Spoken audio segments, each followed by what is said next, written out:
What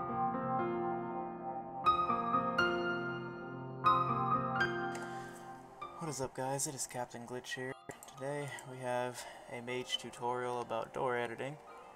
If you're unfamiliar with what MAGE is, it is the Metroid Advanced Game Editor created by biospark, and it's been out for a little over a year now, and it's definitely the best zero-mission fusion editor out there. So as I said, today we're going to be covering door editing, and this is hopefully going to be everything you need to know about doors, including what's in the connection editor, which we'll cover at the end. So first off, what you need to know is that in order to edit doors, you must be in an object editing mode, which is just this little morph ball symbol up here. If that isn't selected, you can't interact with the door in any way. Also note that doors are highlighted in blue. You can click this icon to highlight them, then unhighlight them. You can interact with them, I believe, even if they're not highlighted. Let's see. Nope, you cannot. Okay, that is good to know. So they're interactable once they're highlighted and once this is checked. So you can right click to remove a door, which simply, takes it out of the room. You can add a door. I'm just going to add a door by default. Let's put that one right there. And then you can remove it again. So when you click edit door, this is a little window that's going to pop up. I'm going to explain and give an example of how all this works, and I'll cover these two very last. So door width and height is about pretty simple. This is how wide the door is going to be, 3 blocks wide, 1 block tall. So that's pretty self-explanatory. Most doors are 1 tile wide and 4 tiles tall for hatches. For instance, morph ball doors are generally 1 tile by 1 tile, and then there are a couple other doors that are very wide and are only 1 tile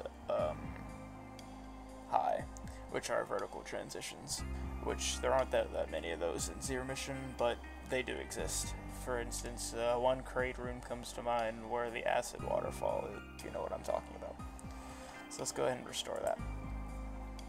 So this is talking about what room the door is in. As you can see, we're in room 0, and so the owner room is room 0.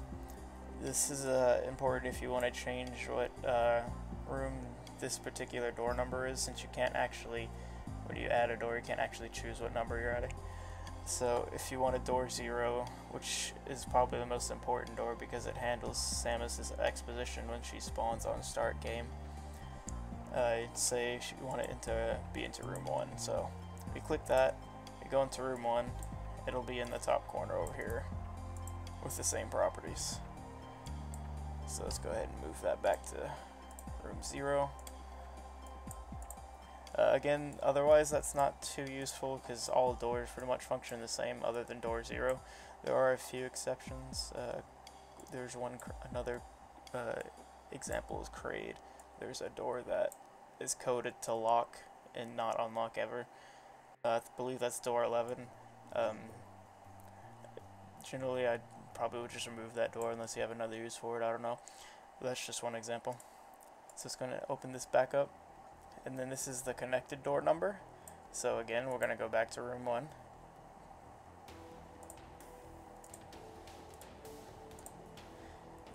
And you see the connected door is 1.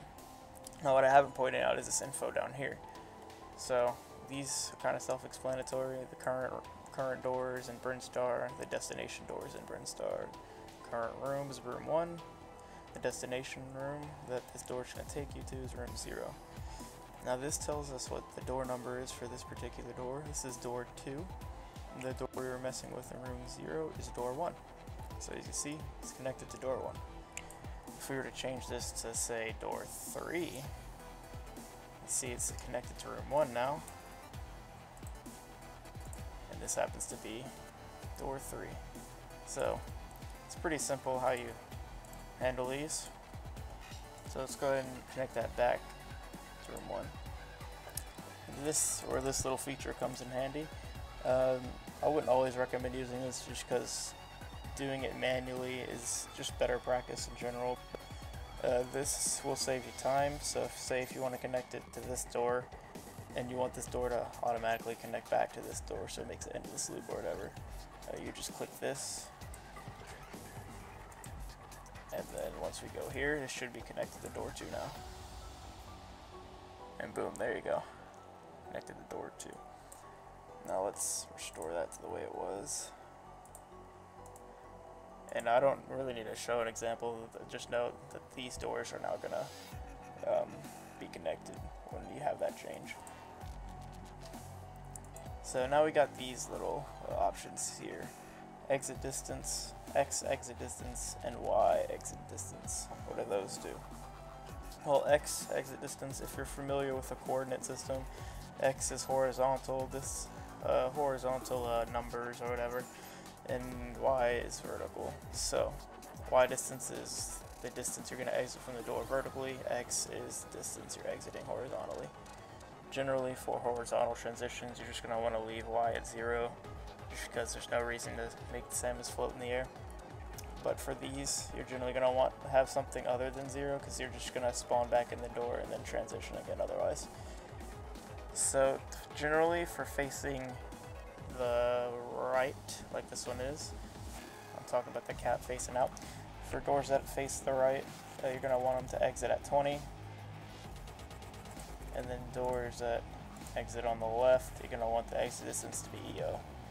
You can change this and mess around with the values, but these are generally the values you want. I'll give an example of what happens if you change it. Let's just change it to FO. It's test room. We're gonna look T. So we're gonna, now let's see how far we exit. So you can see we now exit in the door. So just keep that in mind. It works probably not how you think the values would work. Just play around with it. You'll get it. It's kind of self-explanatory, trial and error kind of thing. But those are the general values you want. For Y distance, it's all kind of preference.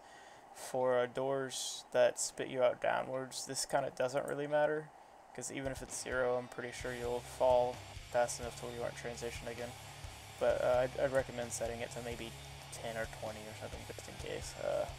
Deep freeze has some down transitions and it spits you out a little bit. Up transitions, that's again a number you want to play with. Just it depends on how far, like you have a ledge that the player can get onto from the vertical transition or whatever, if you want them to go up.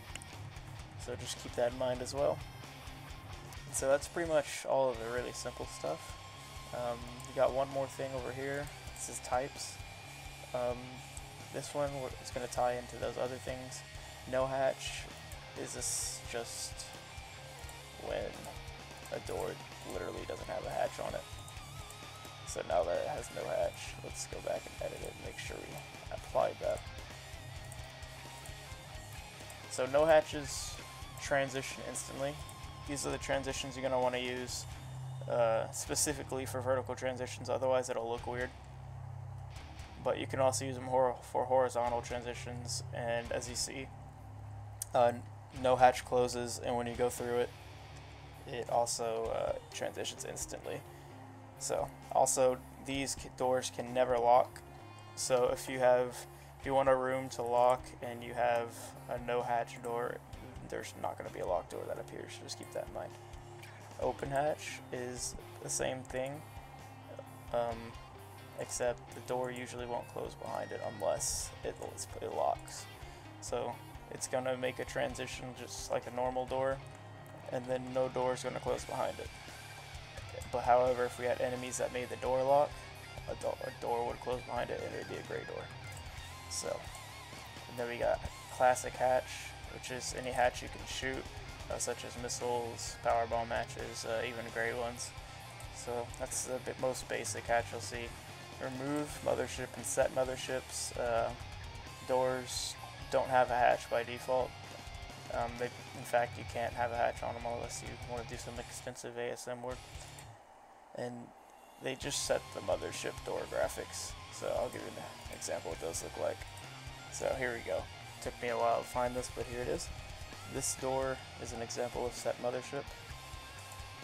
So as you see, it has set mothership on. Ignore this again. and it has no hatch. Let's go in the next room.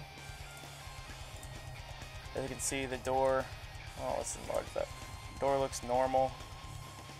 Then we're going to want to go back to that hatch. Okay, so now we just set the mothership flag. So what did that do? It did that. So all that does is it changes all the doors to use mothership doors. Nothing big, it's just more the aesthetic thing, if anything. Just note that those kinds of transitions cannot have hatches. They just won't work if you try to put a hatch. And then remove mothership just does the opposite. It'll change the doors back to normal. And that also cannot have a hatch. So let's go ahead and go back to Brinstar and cover these two things that have been eluding us. And also this. So let's cover the most basic one first. Location name. What is that? Well, that's going to call into play another editor, the connection editor, which is still back here. Oh, it's actually under here. Okay. So location names just show a little message box that'll pop up that tells whatever message you want to say, really.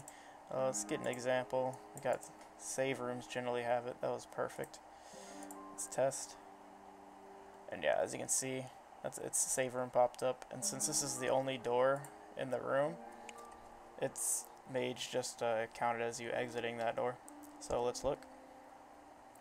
And boom. So this door has that flag checked. So, but it's not as simple as just checking that flag and a message will pop up. That's what this is for. So let's set it to door. Let's make a message pop up when we enter room 1. So let's go ahead and go to room 1. So room 1. And then let's get our text that we have. Let's see, we want it to say, let's just have it say, let's have it say Planet Zebus. Why not? So you just click add, and boom. It's as simple as that. You don't have to assign a specific door number. You actually are doing that yourself when you click display location name. So we just applied that. Oops. Let's see, room 1. Let's check what we did. Brinstar room 1. We click apply. Now that should work. Okay, yeah, always make sure to click apply or it won't take effect. That's my bad. So now only if you exit this door will it say Planet Zebus. If you come through this door, it's not going to say that. So let's go ahead and show you an example.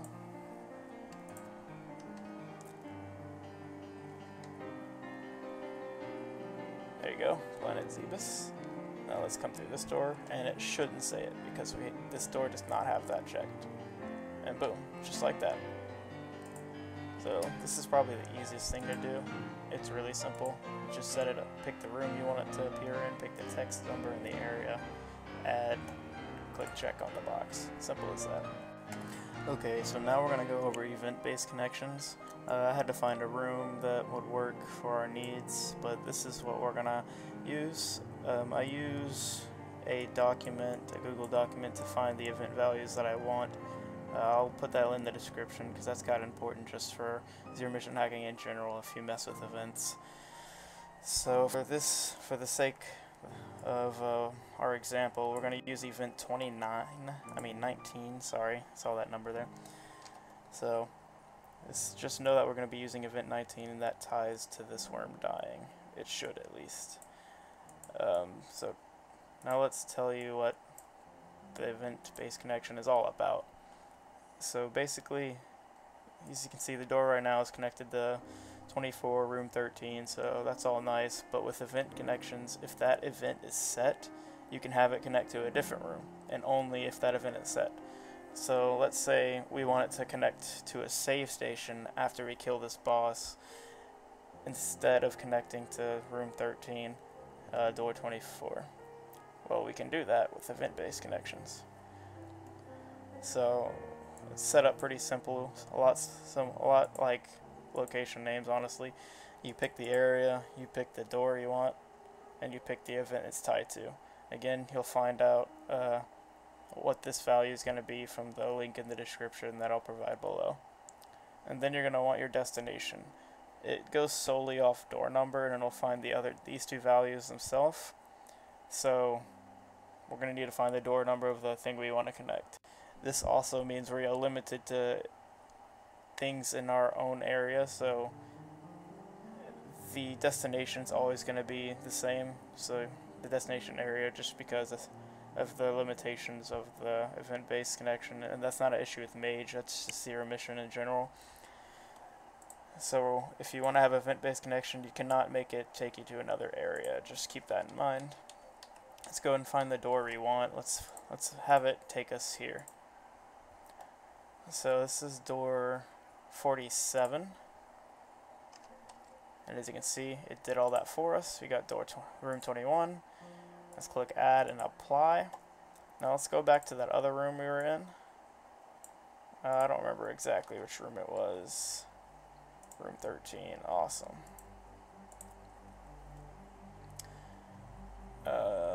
Oh, I just realized I was talking about this as a connected door, sorry. Room 10 is the connected door, that's what I originally go to, door 24. So now since we already added this, we're done here. All we need to do is click load event-based room. Check. So let's try it out. Let's first go in the room. Okay, looking good, looking good. Did not want to get that. Now let's kill this guy real quick. Wow, I'm good, guys. I'm good at this game. So, there we go. Now it takes us to a save station. And if we exit the save station, it's going to take us right here. But as you can see, the connection's changed because we killed this boss. So, you can do a lot better things with that than that example. If you want examples of how the original Zero Mission did it, just check all these. These are all the originals that use it. So I highly suggest you check those out just to have an idea. You can do some really complex stuff with that, so definitely play with it. Just see what you can come up with, because you can do a lot of things with that alone. And last but not least, we have our area connections. This generally gives people the most trouble. I'm not going to cover elevators in specific. I'm just going to be covering area connections that are vertical, horizontal, sorry. So, say an area connection for a door. So let's go back to our original room of example, which is room 1, and we're going to add a new area connection. So, if you don't understand what that means, this is going to take us, say, from Brinstar to Crade. Simple as that. So, we're going to put the room we want to start with. This is room 3. Sorry. I'm going to put the door we're starting with in the area. This starting hatch is Brinstar, and then door number is 3. So, boom. Destination. Let's say we want it to take us out north there. Now you're looking at this like, whoa, why is it automatically picking a number? Don't worry about it, just click add and apply. Now you want to select area connection on this. Area connections can also not have hatches, and they will not have hatches. So if you put a hatch in front of it, it's not going to function correctly because they're not supposed to have hatches. So let's click apply. As you can see, now it's now connected, but you may be saying, wait, I don't want to exit door 5. I wanted to exit, let's say I want to exit out of this door, which is door 1. I want to exit out of door 1. That's easy. Let's go to Brinstar. Just go to your door and edit the door it's connected to. The destination is now going to be a Norfair no matter what number you set this to, just because of what you did over here. So now you just change the connected door number, connect it to 1, and look, room 0, door 1.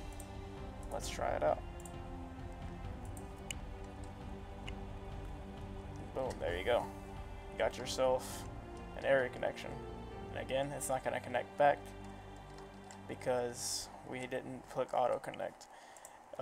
That's another important thing to note. If you auto connect area connections, it's not going to work because you're going to need to add the connection for the opposite door as well. So since this connects to Norfair, I'll show you. So North Fair. Let's just go ahead and check this. Oops. As an area connection. As you can see, no area connection is found. Interesting. So it's not going to work. So that means we'd have to add this for both ends. Door 1, destination, burn star. And since it already detects it, it'll automatically match it up for you, which is a nice little feature. Click apply. Just click that so we can reapply it, and boom, there you go. It is now connected to Brinstar. And now you see there's a hatch right here. We might as well show this off too. The hatch isn't going to work because they're not supposed to have hatches. So it's just weird. It's how Zero Mission works. So let's just remove that hatch so we can go through the door.